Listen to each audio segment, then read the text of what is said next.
ধর্মশালাটা দেখো, আমাদের ধর্মশালা। এই হচ্ছে আমাদের ধর্মশালা। আমরা এবার এখান থেকে বেরোবো,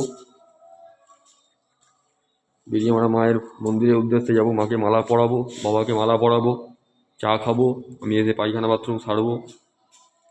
আমাদের ধর্মশালাটা কিরম দেখো, চারদিকে মাঝখানে এরকম উঠোন, পুরোনো বাড়ির মতো। কিরম দেখেছো, পুরাতন বাড়ির মতো এখানকার পুরো ভাবটা। এখনো গেট খোলেনি, আমি গেট খোলার জন্য অপেক্ষা করছি। রাত 11টা কি 12টায় আমরা যজ্ঞ করে ফিরেছি আমি শ্মশান থেকে, মহাশ্মশান থেকে। কিছুক্ষণ মাত্র ঘুমিয়ে, আমাদের ঘুম খুব কম, এমনি আমার ঘুম খুব কম। তো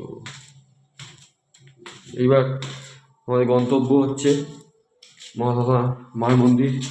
ওখান থেকে মাকে দর্শন করব, আবার আসবো, পায়খানা বাথরুম সারবো, সেরে চা খাবো তার আগে। তো চা খেয়ে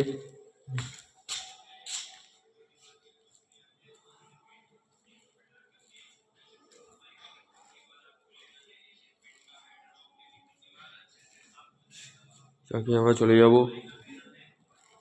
শ্মশানে। আমাদের তারা মায়ের মহাযজ্ঞ আছে, তারা মায়ের মহাযজ্ঞ আমরা সারবো। এখন গেট বন্ধ ধর্মশালার।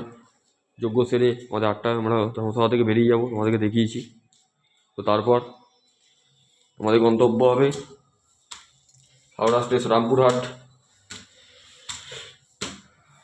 স্টেশন। ওখান থেকে আমাদের গন্তব্য মা তারা এক্সপ্রেস শিয়ালদা। শিয়ালদা থেকে আমরা, আমাদের পার্সোনাল কার আছে, পার্সোনাল কারে করে আমরা চলে যাব আমাদের বাড়ি। তো প্রত্যেকে ভালো থেকো। জয় মা তারা, জয় গুরু বাম, জয় মহাকাল, জয় কাল ভৈরব, হর হর মহাদেব, হর হর মহাদেব, হর হর মহাদেব।